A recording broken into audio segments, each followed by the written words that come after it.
Hello and welcome to the Decibel Boost Podcast, the official music podcast of the website Surreal Resolution. I'm your host, Robert, and yeah, I survived the hurricane. Sorry to anybody that hates my guts. And with me, I have... I'm Alex. Rest in peace, Bobby Heenan. And... I'm Mark, and what the hell happened since you were gone? I don't know, man! A lot of things, apparently. It was so terrible. There were long stretches of time where I had no access to internet. I couldn't see if the memes were still dank. And apparently we got one meme that I don't get, which is kind of stupid, which the elf on the shelf or the something, I don't know. The elf on the shelf, Rob on the cob, Alex on the I don't know what rhymes with your name. Nothing rhymes with my name. It's like orange. Hey, that's not true. Door hinge rhymes with orange. That's 2 words. Doesn't count. Actually, yes it does. I mean, who the hell said that it had to be a hard rhyme? Don't recall seeing that anywhere, man. But, if you've been wondering what my week's been like, and this will probably take up most of the formalities, okay, so... The hurricane, it was obviously coming here, up and up. It actually hit directly, I want to say in the middle of the night on Sunday, so, probably sometime after 1 a.m. because I know I went to sleep at that point because I just wanted to fucking, sleep. And the power went out at about 6 a.m. Well, okay, more like 6:30, I think, at the latest. And so I was just spending the entire day inside the goddamn house, waiting for the storm to blow over. I watched some BoJack Horseman because I downloaded the new season off of Netflix. My laptop only had enough power for the first 10 episodes. So, I'm just killing time here, playing some shit. I ran out of power on basically all my devices that I had charged. Then Monday rolls around, sun's out, and we're able to go out and assess the damage. There was fucking downed trees and signs and shit everywhere, including 2 giant trees, no more than 30 seconds from my house, blocking the route that I take to fucking work. Yeah, and so... just driving around, seeing what all the damage is like. We even went to the backyard and saw that the power line... Okay, because the power lines, one of them is on, this giant pole. That pole had apparently, snapped significantly. Didn't break. It didn't, full-on tip over, but it snapped enough to be noticeable. The actual power line that was... Or at least one of them... There were a few that was kind of, dangling down to the ground. The lowest was about my height off the ground. And just for reference, I'm, 5'3". 5'3.5", let's say. So, that day was just, desperately trying to fight off the boredom and the cabin fever and all.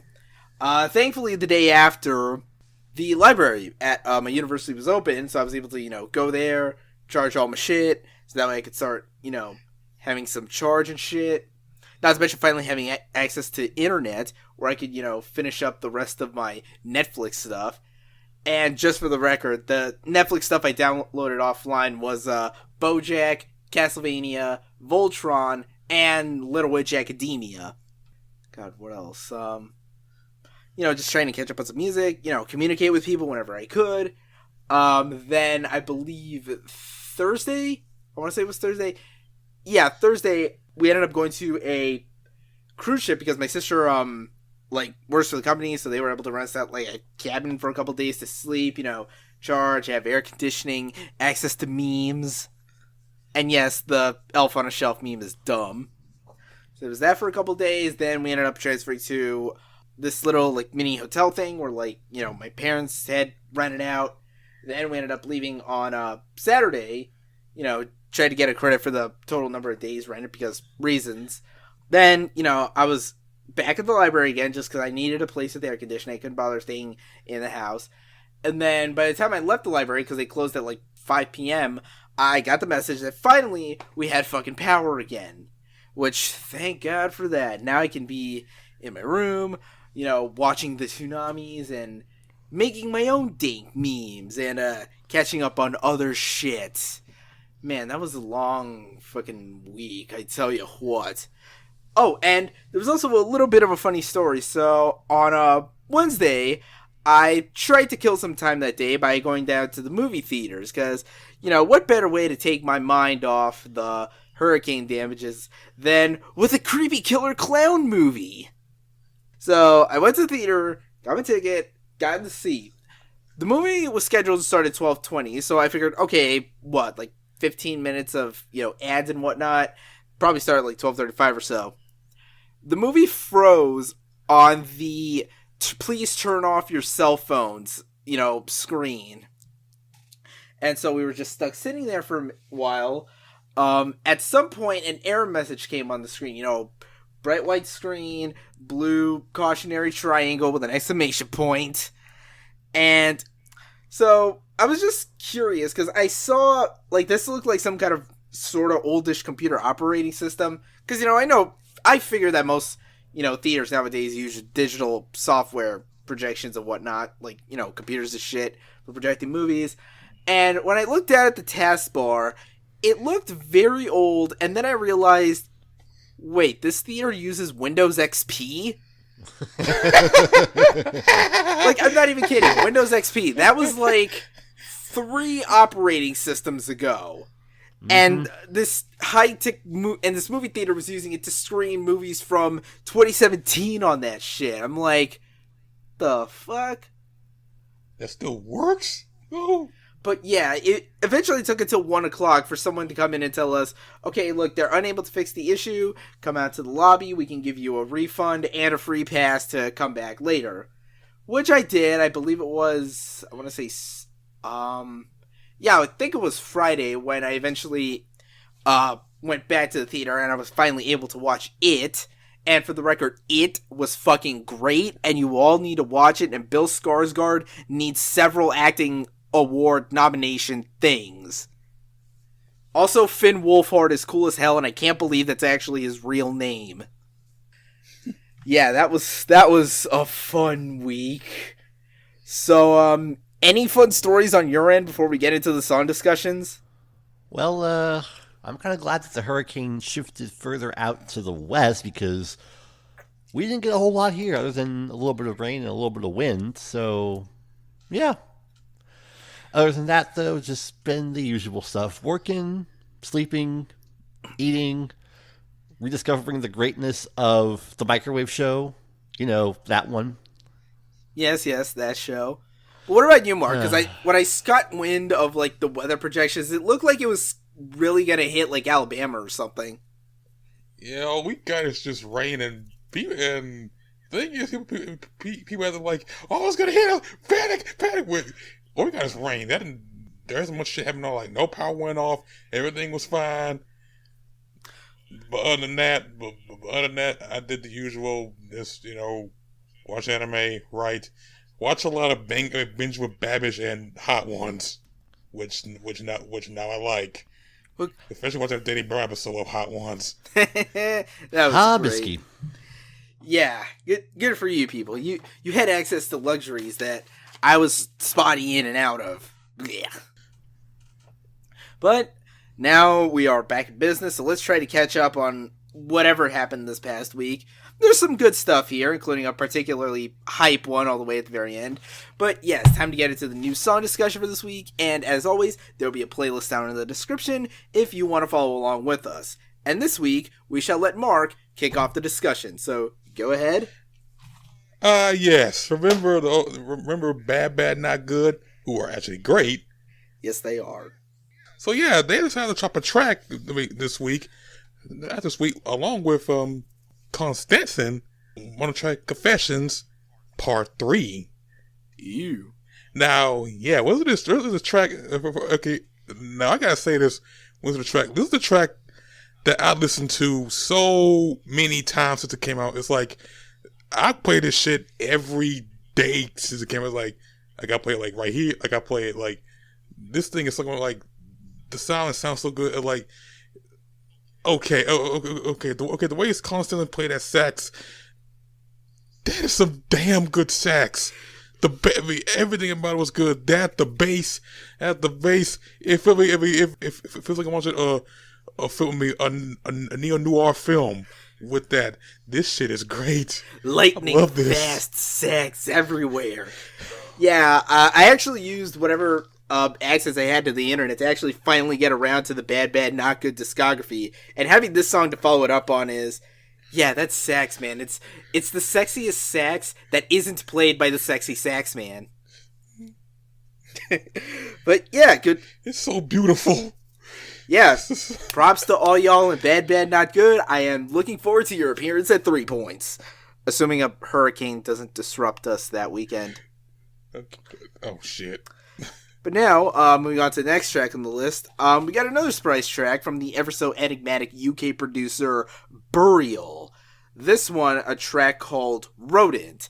And, well, this one, I think I remember the other 2 tracks that he had dropped, like a surprise back in November, I want to say. They were like these kind of really weird experimental ambient, mood pieces. This one is more like it's got this bouncy electronic, pulsating synths that are played up against these very weird, chopped and looped vocal samples. It's something that you could just kind of vibe out to and dance in a weird way. I like it. Upbeat Burial. That's a weird combination, but honestly, this song, it makes me want to dance like Sweet D on the deck of their party boat. What the hell's a sweet... That's an Always Sunny in Philadelphia reference. Ah, yeah. Season 7. God, you're or a 6, fucking nerd. Whatever the episode it is. Yeah, maybe I'll get to those seasons eventually. Once I'm done with everything else. Any thoughts, Mark? No, I have no thoughts. Ah, alright. So, yeah, decent song. I'm wondering what other surprises he has in the pipeline, and I really gotta get to his, fucking music eventually. But, moving on to a band that I completely forgot was a thing, and I have to keep reminding myself is a thing, even though I know I saw them live all the way back in 2012. And that would be Veil of Maya. They announced a new album coming out October 20th called False Idol, and we've got the first single, Overthrow. And, it certainly sounds like what I remember from that live show. It comes out of the gate with that kind of almost kind of a 6/8 D-beat type of thing with a lot of these very, pretty sounding but also very heavy chord progressions. The chorus is, of course, that very djenty groove kind of thing with some, synthetic key accentuations.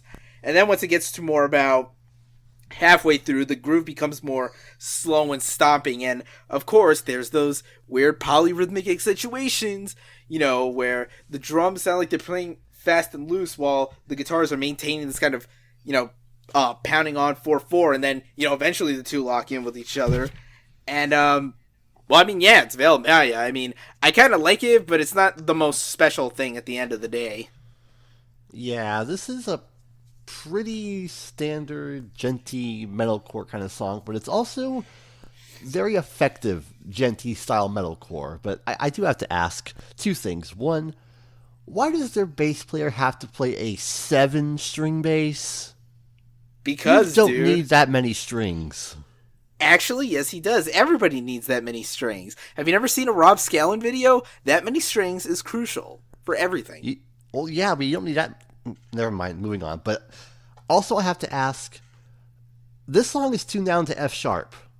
Why are they only playing 7-string guitars? Why not? Tension on the strings, on the neck. I know this stuff. Play an 8-string, you friggin' Wavves, friggin' plebs, what I'm trying to say. Ugh. Hey, man, Meshuggah did the same thing when they recorded Nothing. And before anyone tries to correct me, yes, I know they eventually released a re-recorded version of the album with 8-string guitars. My point still stands.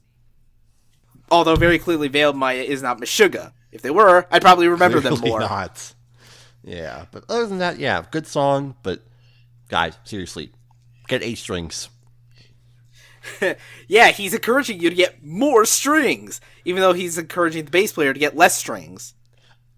I'm saying this because the guitarists need thicker necks for the low strings, and a bass does not need a high G string. I can tell you who needs a high G string, all right, but that would be telling. Tyler. Yeah. Anyway, moving on to the next song. We have yet another new song from Adimiron's upcoming November 3rd release, Et Liber Eris. This one titled Zona del Silencio. I don't know if that's Latin or Spanish. Probably Spanish, but given the fucking album title, who knows? But yeah, this one, it opens with this kind of flangerly chorus, like lead guitar intro, very moody and sounding. And then once it gets into the verses, it's very rhythmically off kilter and kind of this weirdly, what's the word I'm looking for? Meditative kind of thing. Like, the lyrics sound like a descent into one's own, like, you know, mental psychoses. And thankfully I was able to at least make out some of the lyrics in the actual video. Granted, we're kind of faded as hell in the background, but at least I noticed some of them. So that's the feeling I get. And then once it gets into like 3 minutes in, the song then picks up in heaviness and grooviness, especially like a minute later when there's some pretty like fast-paced rhythms with some offbeat syncopated chords, some fast tremolo chugging, and yeah, this is just another masterful display of songwriting talents on the part of the band. This is definitely shaping up to be a killer November release. Mm-hmm. They're still sounding very Opethian like last time. That's a good thing, too. And I noticed the middle section of the song, that little middle section, I could say breakdown, it sounded pretty genty to me, with some boosted highs on the bass lines. Are they trying to get sort of a periphery/contortionist vibe going on here? Because that's what I'm picking up from it. Possibly. I mean, I see Adimiron as sort of like mixing up things like the Contortionist, Opeth, Gojira, all into one of the most delicious metal smoothies you've ever had. If only I understood this abstract as crap concept they're putting in these songs. Like, I don't get it. Hey man, what do you expect? It's prog metal. Do their lyrics ever make sense? I mean, I still don't understand the concept of Juggernaut, Alpha, and Omega. And I've read detailed breakdowns about that shit. Well, to be fair, nobody understands Juggernaut. I bet not even the band themselves. Tell us, Spencer. But yeah, with that out of the way, now is when we groove back into the very big middle chunk. This is our little Adult Swim catch-up piece, because, you know, we missed a week, so there was stuff to talk about. Starting with the past 2 weeks' worth of Adult Swim singles programs. First up, this rapper, kind of R&B-ish rapper-type guy named Oddisee. Can't say I've ever heard of him, but he dropped a single, Never Lived. And I gotta say, man, this guy's flow is smooth like butter. Yep. It feels pretty smooth on this here, and yeah, I do like what he's talking about. How basically the whole no struggle, survive and eat, how to stay alive, all that shit that we all heard before. But hey, it's good to hear about that shit. And surprisingly, the production is. I think I hear some actual either some drums in there, or like drums, not like machine, Right, actual drums, yeah. like what I got in my room. Yeah. It was like the subject matter of it's decent. I like what he's. I like what he's saying. I like what he's saying here. I'm speaking from the privilege of ways I haven't eaten, not for hunger but for taste. My predicament has changed. Count pennies to the account. Amount plenty. He says it better because he got a beltful than I did. But yeah, he says some good shit. Yep. And again, goddamn that flow. It's like, that's the kind of voice that just makes the panties drop. Which, to be fair, they probably do at Oddisee shows. If he does have shows. I think he does. I think he's on tour as of now. So, if anyone's seen him, can anyone confirm that little factoid for me? You know where to reach me on the, I don't know, by snail mail or something. But yeah, and we now got our other song from this past week, the most recent, from the alternative / garage rock band Wavves, or is it Wavves? I don't know. It's 2 V's in there. It's like a designer or ears type pun or something. But they came out with a single, The Lung, and this is about, I want to say, 4 months after the last album came out, because I'm pretty sure the last album came out in May, from what I recall in the research and everything. But yeah, this one, like, when it starts off, it's got this kind of, like, simple drum beat with these low-key reverberating guitar chords that you almost kind of, like, barely notice, because it seems like most of the melody is being carried by this very carefree, layered vocals dynamic with these very lush, dreamy synths. And that's kind of the best way to describe the song as a whole. It's just a very, like, dreamy kind of garage rock song. But, of course, when it gets to the bridge, it definitely kicks in with more of the distorted guitars and everything, and it sounds more like just a bunch of dudes in a garage jamming out. The dream landscape kind of gets pushed back a bit. Kind of a short tune. I think it's only like 2.5 minutes, but it's a solid enough listen. I don't know much to say about it. It's alternative garage rock that I've heard literally on the radio 1,000 times before, so maybe I'll get into it some other time, but right now, can't say much about it. All I gotta say is, it's a decent track. That's it. That's all I gotta say. But now, we move on from Adult Swim singles to the most recent 2 pages of Doom's Missing Notebook Rhymes. Yep. Even with this time, Notebook 4 with guest Kool Keith. A name I heard before when I think he was doing some shit last year. Yeah, I know he released a solo album last year, and then I think the year before he did that collab album with L'Orange, or L'Orange, however you pronounce it. That was a good album.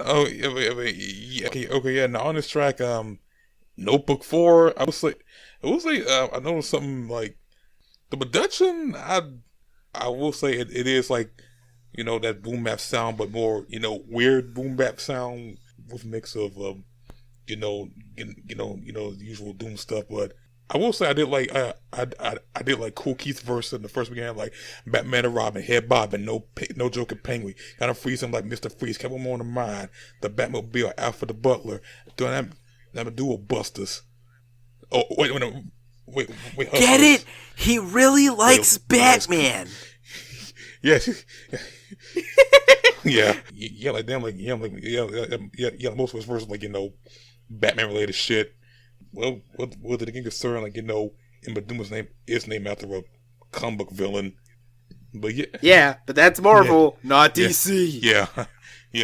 And Doom, and Doom's verses are kind of good too. Like more posing than the boar's head logo. Trees having seeing impulses like slow mo. Whoa, whole lot of funk, whole lot of drum. Who knows? Could did a whole lot of bump with Donald Trump. He hear voice in his head. He got to jump. Not now. Too much lactose. Got to dump. Or where? That shit.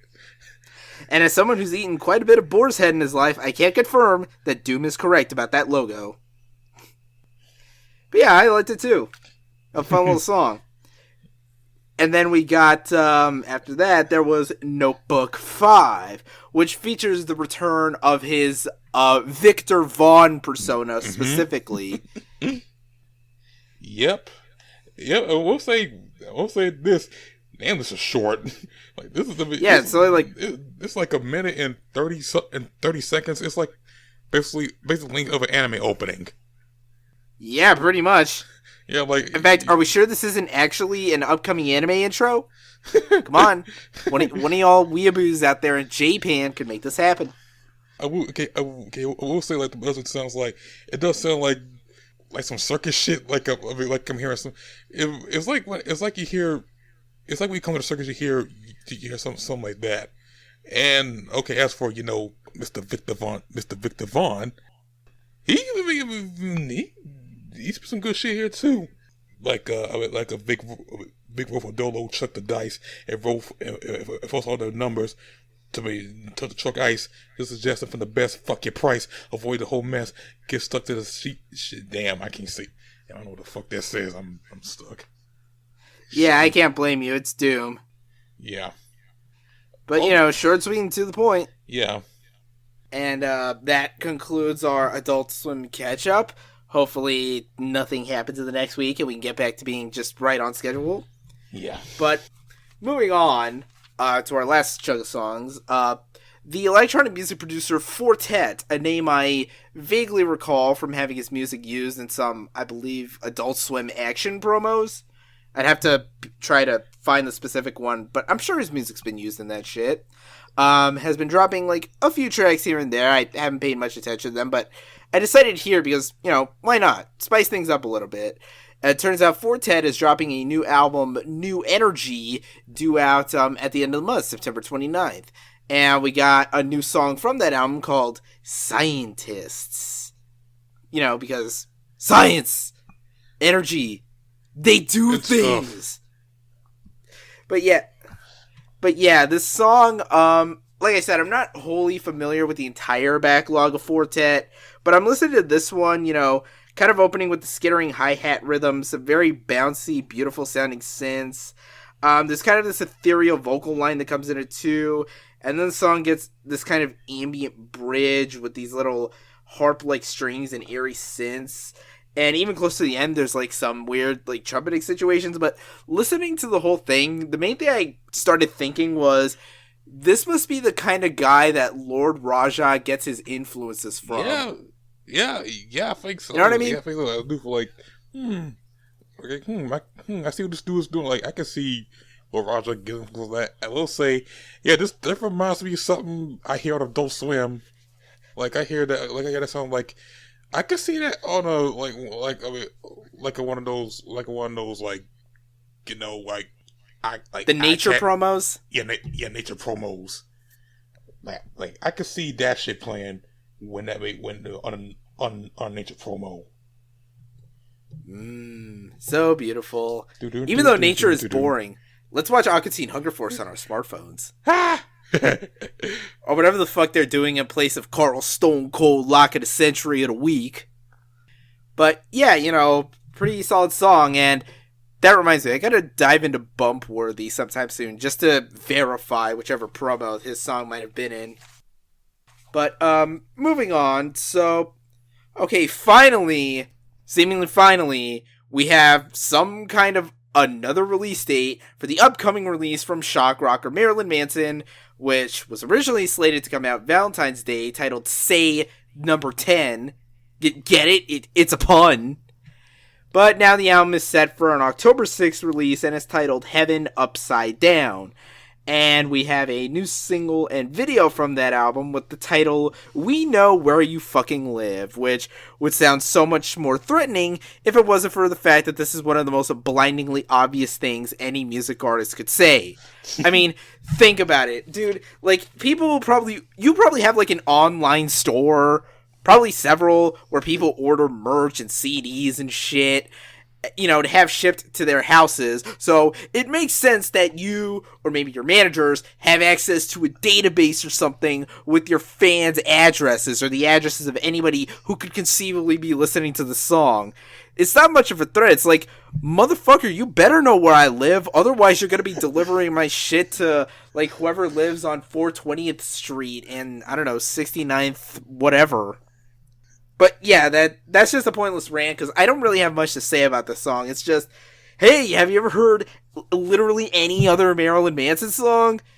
You remember the style from, like, Mechanized Animals or Antichrist Superstar? Yeah, congratulations, you basically have, like, B-sides from that here. And, of course, it's worth noting that apparently Tyler Bates is still playing guitar with this guy. Because I guess he needed something to do once he finished up with Samurai Jack. Okay. But yeah, this is just, it's Manson, If you still are into this kind of like edgelord shtick or whatever, you know what you're getting into. Although I gotta say about the music video, for the love of Christ, dude, stop mugging at the fucking camera. Fucking hurts my eyes. Now, I have to ask, I thought we were collectively done with Marilyn Manson. Did something happen and I was just unaware of it? Well, I mean, he toured with Slipknot earlier this year, so I guess he still has... No, wait, not earlier this year, like 2 years ago. So I guess he still has fans? I guess. Well, yeah, this song sounds pretty 90s industrial metal, which is neat. Like, the song itself is kind of in one ear, out the other, but I don't know if it was just me who thought of this, but the chorus of the song sounded like something off of Chinese Democracy. Ugh. Like it has that same kind of feel and beat and chord progression to it. It reminds me of, well, the chorus from Chinese Democracy. And unfortunately, there's no Buckethead guitar solo here or promises of free Dr. Pepper. God, remember when that was a thing? Yeah. That's fucking weird. You know, maybe we need to get Mountain Dew to do some kind of thing with Tool for their new album.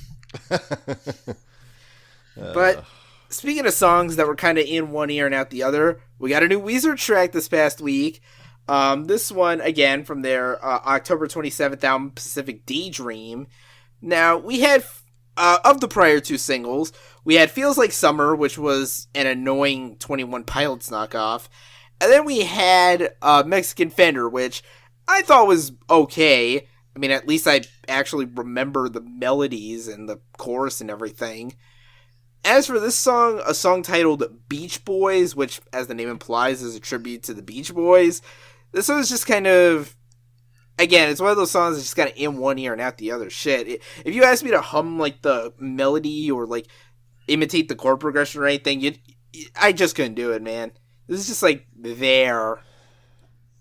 And what's with this continuing 21 Pilots wannabe nonsense I'm hearing, and why does this song give me Uma Thurman vibes? I don't know. Was there, like, any Uma Thurman or, like, weird samples in there? Because I don't know. I was too, like, zoned out to actually pay too much attention to this song when listening. And I listened to it 3 times. It's just talking about something that the narrator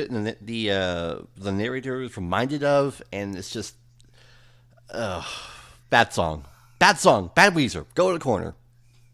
Yeah, it seems like they're falling back into the Raditude trap, although, dear God, I really hope that even if it's bad, it's not like Raditude bad from what I've heard. Jeez. But thankfully that wasn't the last song we had to cap out on. We have one more song here, and this is the big one. And oh, thank God we finally get to end one of these song discussions on like a super big high note. Ladies and gentlemen, we have once again been graced by new music from the greatest human being who ever lived, the most wonderful person on the face of the earth, Space Ghost's wife herself, Ms. Bjork. Yes, so for the past few weeks or so, past month or so, she dropped pre-orders for an album that didn't have like a name or album artwork or even a track list. Then she gave a couple of interviews where she described it as her, quote, Tinder record, which hopefully doesn't mean getting unsolicited dick pics. Or is that Snapchat? I don't know. And then we finally got not just the single, but the actual name of the album and a time frame. Her latest release, her follow-up to 2015's Vulnicura, is titled simply Utopia. It's due out sometime in November, from what I heard. And we have the first single, The Gate. And goddamn, is this just such a beautiful sounding song. Since she's still working with producer Arca, this song will sound right at home for those who remember Vulnicura. It's kind of just the natural continuation from there. You know, there's kind of this intro of like these airy, very lush layered vocals with some touches of flute in there and these minimal bursts of synths, which kind of continues into the verses where it's just mainly Bjork's own vocals singing about like this relationship that she's in or she's probably getting out of, with these light, again, bursts of accentuation. Like, again, if you heard Arca's solo material, especially his most recent album, which came out, I don't know how long ago, I think back in April, yeah, the style will be more familiar with the sparse but still impactful, you know, production, and Bjork's vocals as she's belting out lyrics like, I care for you,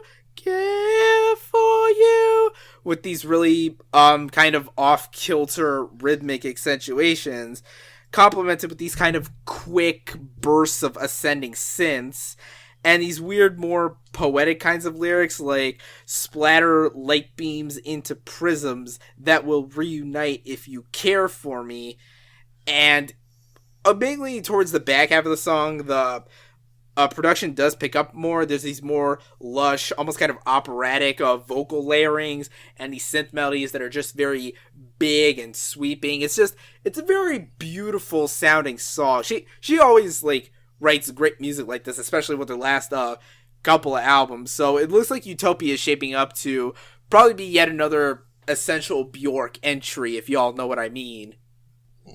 Yeah, I guess. Yeah, I listen to the song. It's very beautiful sounding. I kind of dug it. Like, wow, this is very mesmerizing. I'm telling you, man, Space Ghost has taste. Taste Ghost, if you will. I don't know why I said that. I don't know either. Neither do I. But yeah, unless anyone else has any other thoughts to add. I don't have much to say about Mrs. Bjork Ghostal, so yeah, good stuff. So that basically wraps up the song discussion for this week, and thank God we finally get to end on something good. But we'll take a little break, and when we come back, we got a mixture of news, some bad, some good, some just plain head scratching.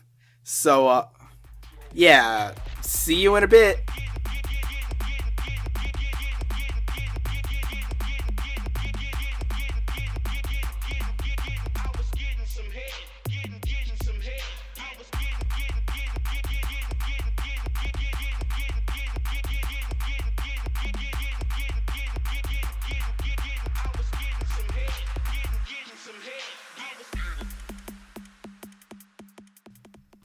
And we're back from the break. So, Getting into the news this past week. Okay, so how many of y'all out there, you savvy metal underground veterans, are familiar with the little group called Annihilator? Maybe you heard of them. They are quite viral throughout the internet and metal and memeing communities for basically being the new anal cunt in terms of their over-the-top offensiveness, except for the part where Infinite Annihilator actually writes music I want to listen to, but that's a whole nother discussion. Now, apparently, they've recently been the victims of having their music taken down from Spotify as a result of its content. Now, it's kind of unclear why exactly this was the case.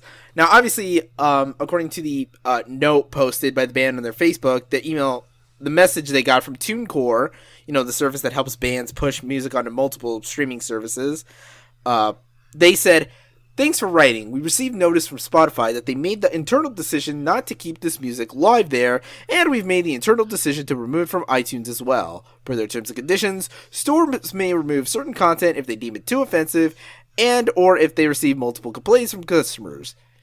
Now, just to point out, iTunes apparently, Spotify still has like the music of Anal Cunt there, and bands like Prostitute Disfigurement.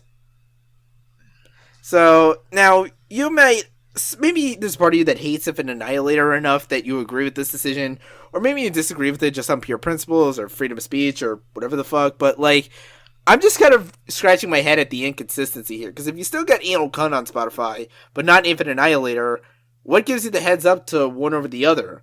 Unless you just happen to miss one. I'm in the camp of, wow, I really don't care, and I would actually rather listen to good music instead of whatever the hell this was. Seriously, there was like a Bandcamp link in this Metal Sucks article. I gave it a listen.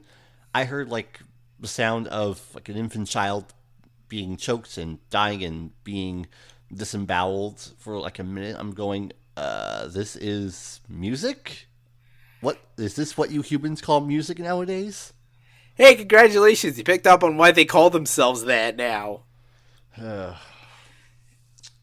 If you want to bother me with any of this, bother me with real offensive music, like apparently to some people, XXXTentacion. This man, this guy. Yeah, before you ask, no, we don't have time to get into the bait and switch he pulled with the "look at me" music video, air quotes. Apparently, there's been other shit that's been making its way to, front and center. So we've gotten some. Everybody knows that he's gotten into quite a bit of legal trouble here and there, including most famously punching a pregnant woman.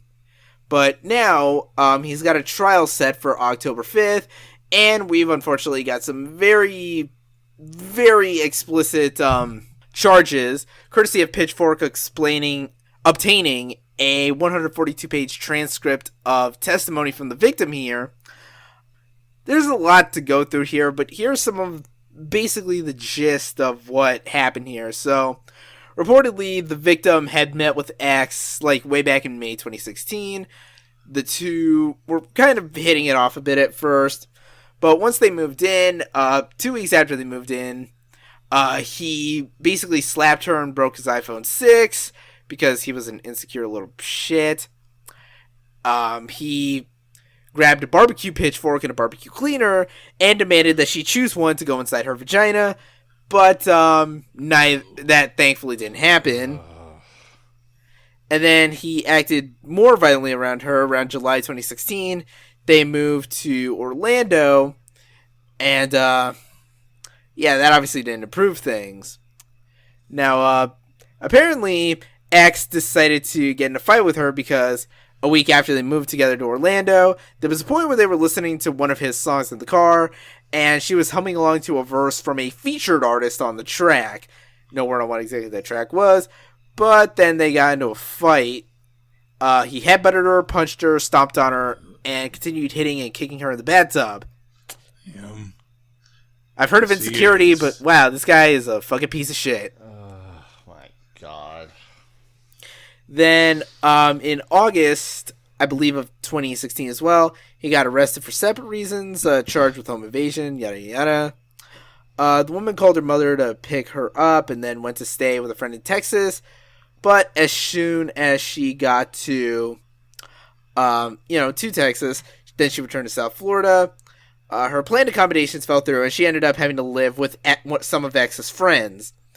And around this time, she had sex with another man, and this is where, the pregnancy got in. But apparently, once X got out of jail, they moved back in together somewhere in North Miami.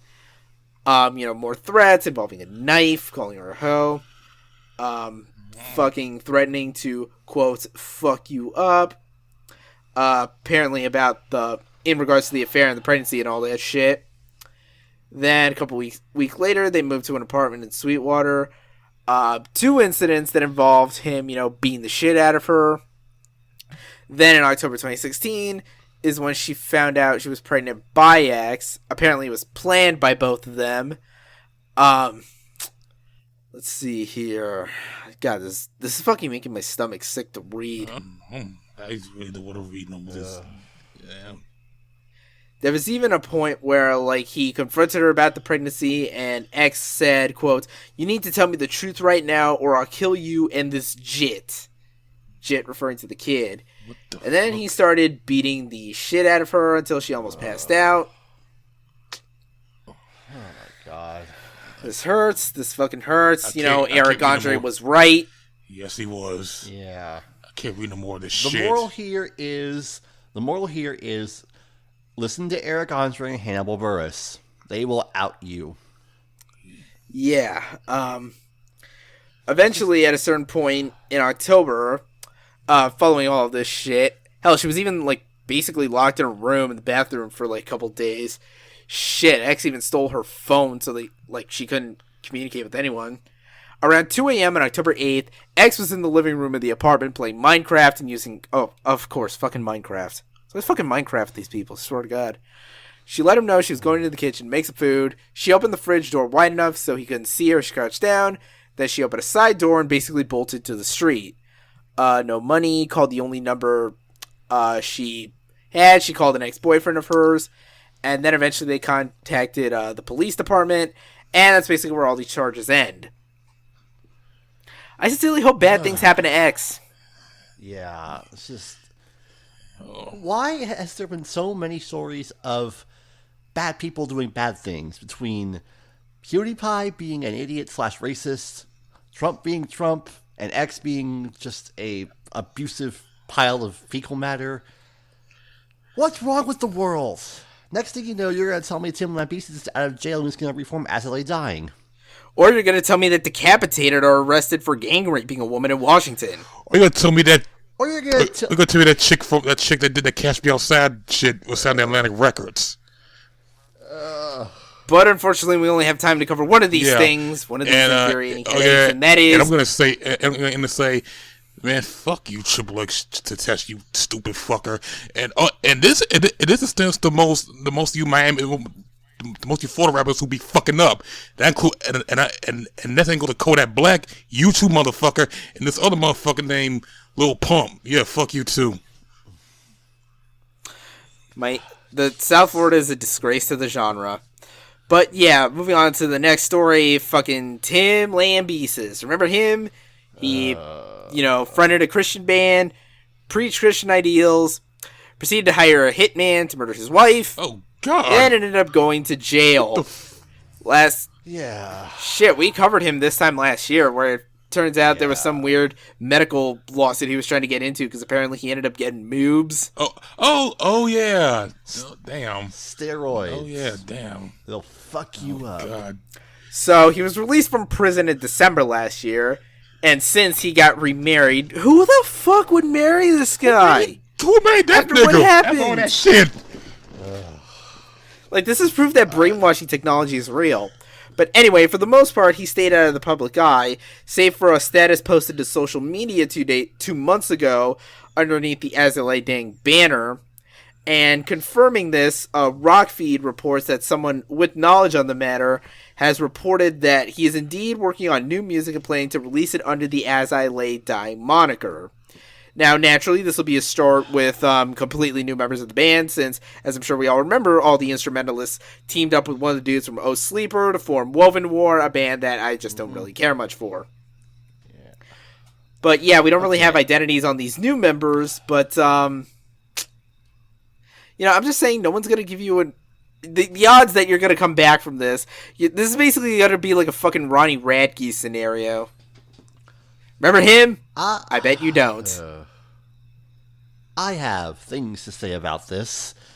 Okay, first off, Brian Slagle, just get rid of this guy from Middle Blade. You don't want to be associated with him. Nobody should be associated with him. This Tim Lambesis trying to reform As I Lay Dying after serving time in prison for, trying to hire a hitman to rub out his ex-wife.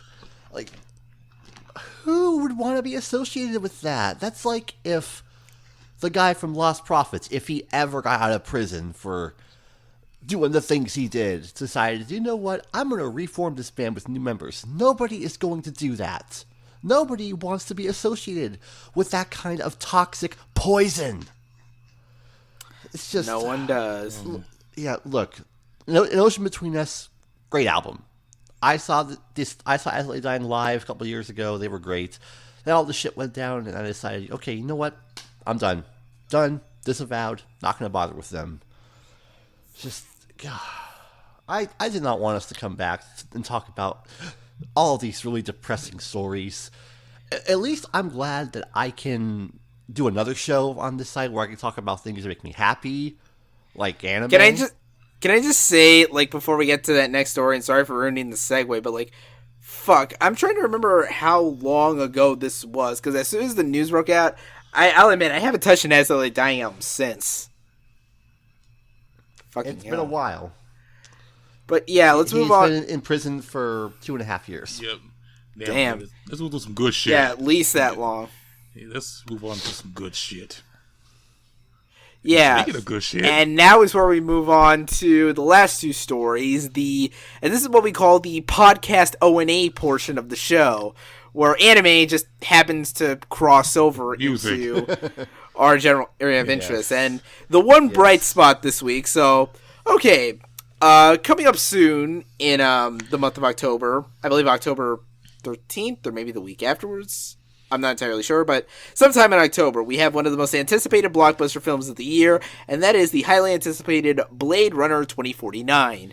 Anticipated for a great deal of reasons, who doesn't like seeing Harrison Ford being awesome in movies, sequel to a great classic science fiction film adaptation. Not to mention being helmed by director Denis Villeneuve, who had one of the most critically acclaimed films of, I believe, 2016 with his debut directorial feature Arrival, which was a pretty good movie. I'll admit I watched it because I know it was nominated for like Best Picture that year, and it was a pretty solid film. So a lot of hype behind this thing. And while unfortunately composer Johan Johansson has been fired from the production, which, oh dear God, that means they're going to have Hans Zimmer back on this shit. We thankfully have some good news. So a couple of prequel short films have been released currently, tying in, between the first Blade Runner and the second. And now we have a third one that's coming out sometime soon. It's a short called Blade Runner Blackout 2022. It's supposed to be a more direct tie-in between, the two stories. It involves a large power outage on the west coast of the United States. And most interestingly, the short is being helmed directorially by none other than a man who probably owes the entirety of his career to the existence of Blade Runner, Cowboy Bebop and Samurai Champloo director Shinichiro Watanabe. Hell yes! But wait, there's more. And just to add on to the awesomeness of it, in addition to Mr. Watanabe, directing the project, him being a man of fine musical taste, he has to get just the finest musician out there to do the composing job for him. And who did he get? Why, none other than motherfucking Flying Lotus. Yeah! Fly low, son. So, we got a Blade Runner short from Cowboy Bebop director and Fly Low composing the music. Boy, anime of the year. I'm excited. Oh, yeah. I want to see this now. I'm excited. This made me happy again. Yeah. I'm happy now. Yay! Yay! I'm telling you, man, this is gonna be fucking sweet. And now I just have to watch the original film, whichever one of the 8 fucking cuts out there is the best one. I need to watch that too. Yeah, but man, and the film actually comes out October 6th. I didn't notice that at the bottom of the fucking article because I'm dumb at reading. But yeah, whenever this short comes out, shit, I don't see a date here for it. Damn. Hey folks, Robert here. Sorry to interrupt from the main recording, but I just had to update this story with something real quick. Turns out a release date was given for Blade Runner Blackout 2022. The short will be screened through Crunchyroll and Verve on Tuesday, September 26th in all territories outside of Asia. So that is when you'll be able to finally feast your eyes on what I'm sure is going to be an absolute glorious piece of short anime goodness. Now, back to the main show. I think it says like it's coming out possibly October 27th because I know that's when the film comes out in Japan. Is that movie opening just in Japan or just... No, like, I'm assuming it's going to coincide with the Japanese release, possibly. But yeah, good to know Mr. Watanabe has some work, after everyone got really pissed off at Terror in Resonance for some fucking reason. Yeah, I don't know why. I'm like, well, this... Oh, yeah, I was like, really? You think that's the worst shit? I see worse shit in 2014. Mm-hmm. And you know what? I don't want to go away because I already know what it is. Yeah. And Alex does too. Yeah. Yeah. Okay then. Yeah. And speaking of anime. Yeah. Right. So, quick little tangent here. So, as I said, the stuff I downloaded offline from Netflix to keep me company for, the power outages from the hurricane.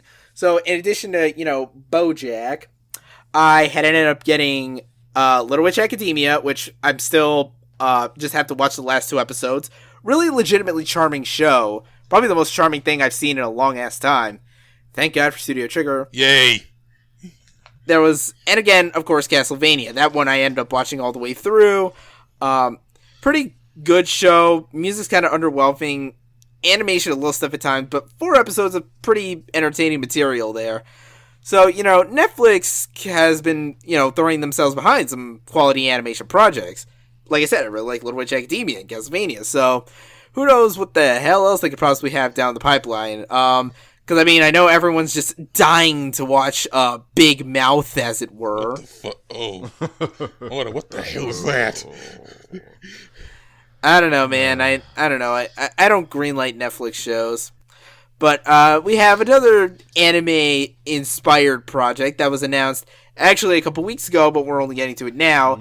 Dropping this Friday, in fact, September 22nd. They will be premiering a new anime series called Neo Yokio. Yeah.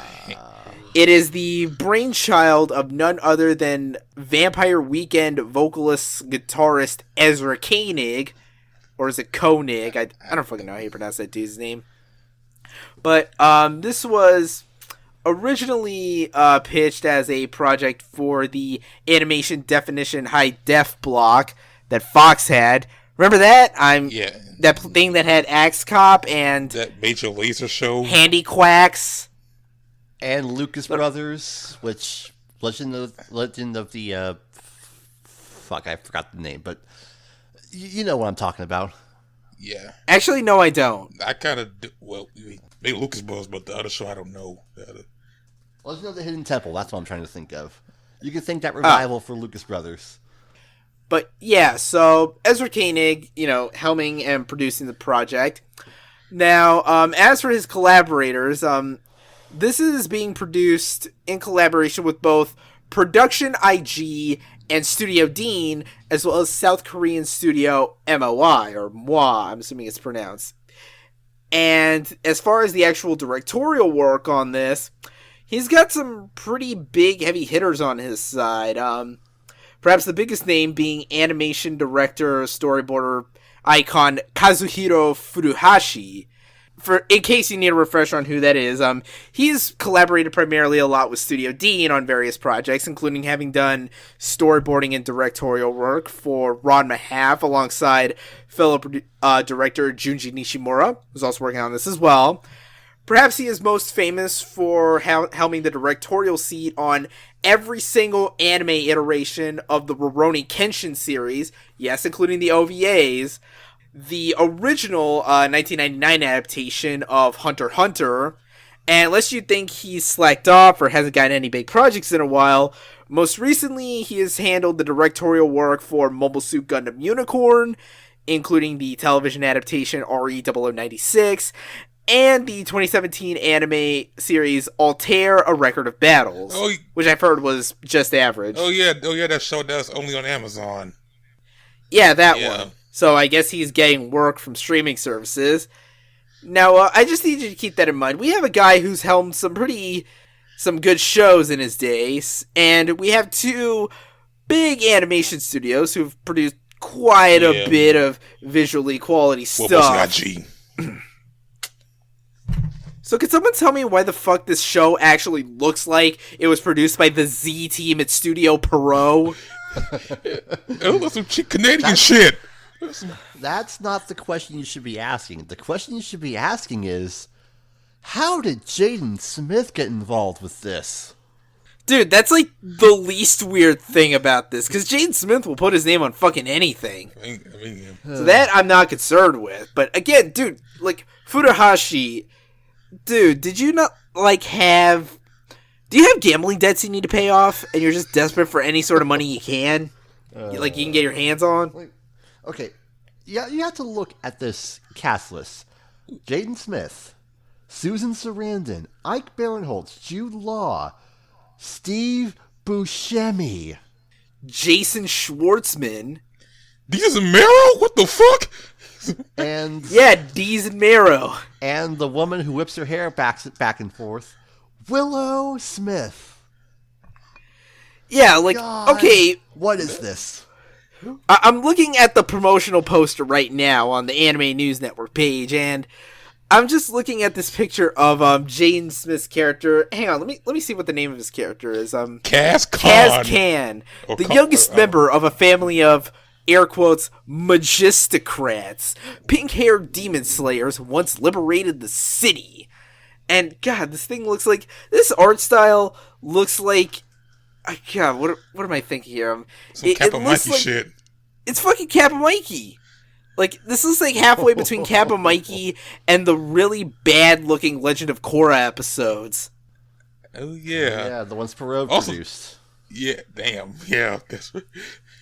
Yeah. And as for the rest of the plot synopsis, so, okay, Neo Yokio, most populous urban agglomeration in North America. I'm actually reading this from Netflix's description. God damn, this is hurting my tongue. Today, demon slaying is barely more than a side hustle for Kaz, coordinated by Aunt Agatha, played by Susan Sarandon. Kaz himself would rather concern himself with shopping, field hockey, and of course, mending his broken heart. Aww. Always by Kaz's side are his faithful mecha butler Charles, played by Jude Law, and his inseparable friends Lexi and Gottlieb, played by Deez and Mero. As he navigates the complexities of life in Neo Yokio and tries to stay one step ahead of his arch-rival, Neo Yokio's most number one eligible bachelor, Arcangelo Corelli, played by Jason Schwartzman. I'm guessing he's not playing like an alternate universe version of his character from fucking Scott Pilgrim vs. the World. I knew he was going to say that. I was thinking the same fucking thing. Oh, man. Wow, I'm that predictable, aren't I? Or I guess this show is just that predictable. Things take a mysterious turn when Kaz is drawn into a turbulent world of ex-fashion blogger Helena Saint Desario, played by Tavi Gevinson, setting in motion a sequence of events that force him to question everything he knows about Neo Yokio, such as, why the fuck is he always carrying around a big old bar of Toblerone? Okay. And that was the first time in anime history, or somewhat history, I heard the phrase, old money fuckboys using anime. What is this, Ghost Stories? The ADV dub?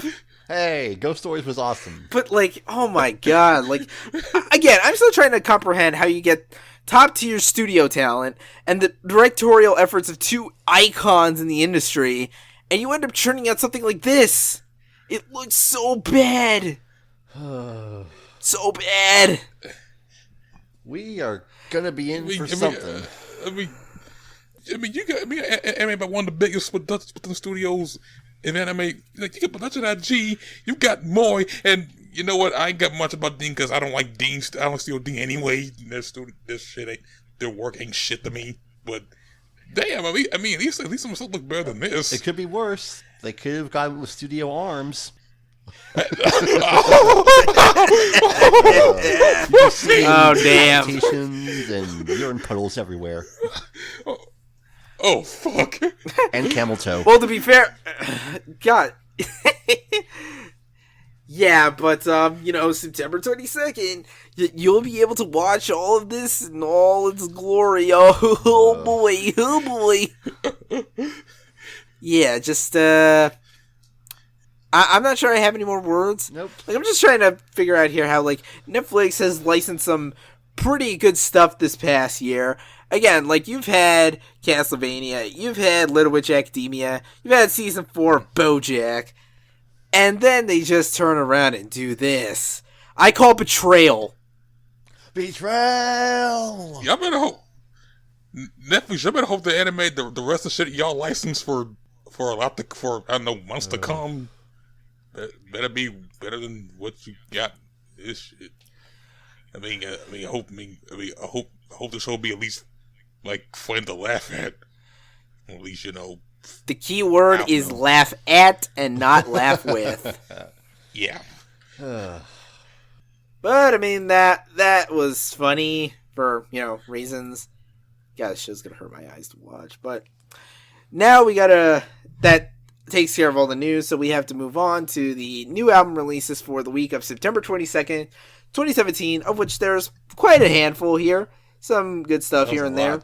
So starting from the top, we have the third album from Noise Rockers Mets with Strange Peace. New album from electronic rock act Cut Copy with Haiku from Zero.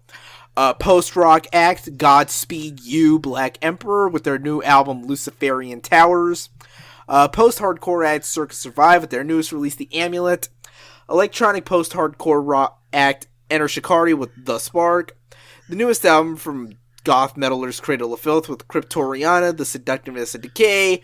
Black metalers Satyricon with their new album Deep Calleth Upon Deep. Singer Chelsea Wolfe with her new album Hiss Spun. Black metal band Wolves in the Throne Room with their newest album Thrice Woven. The new Mastodon EP, Cold Dark Place. We have The Killers with their newest album, Wonderful Wonderful. Apparently, Fergie decided to drop a new album this week called Double Duchess. And last, and certainly least, we have the new solo album from Macklemore with Gemini. Oh. Whoopty. Hey. I anticipate some salt in the future. Oh, boy. Oh, no. But now, that takes care of that, so now time to clean house and get the hell out of here. So, Alex, where can they find you on the internets? Same place as always, or Avasher on Twitter, Instagram, Curious Cat, Real to Real, Carrier Pigeon, Telegram, and direct your hate mail to SlowyJoey46. And Mark, what about you? As usual on Twitter via Back2Habit and on my site, The Mountain Habit One at thehabit1.wordpress.com.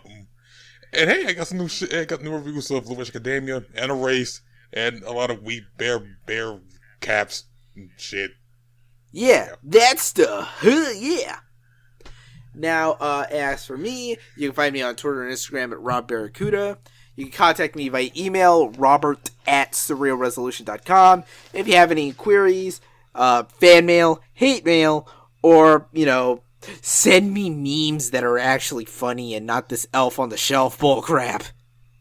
Gotta hate forced memes. Of course, subscribe to the podcast on Google Play and iTunes. New audio-only episodes come out every Wednesday. Video goes up every Friday on my YouTube channel. Just be sure to search Rob Barracuda or Decibel Boost Podcast. Be sure to subscribe, hit the bell tab so you're always notified when new episodes of the podcast go up there. And of course, this is the official music podcast of Surreal Resolution. Follow on Twitter at Surreal Rezo. Like us on Facebook. Visit us online, www.surrealresolution.com. And find the podcast on its subdomain, decibelboost.surrealresolution.com.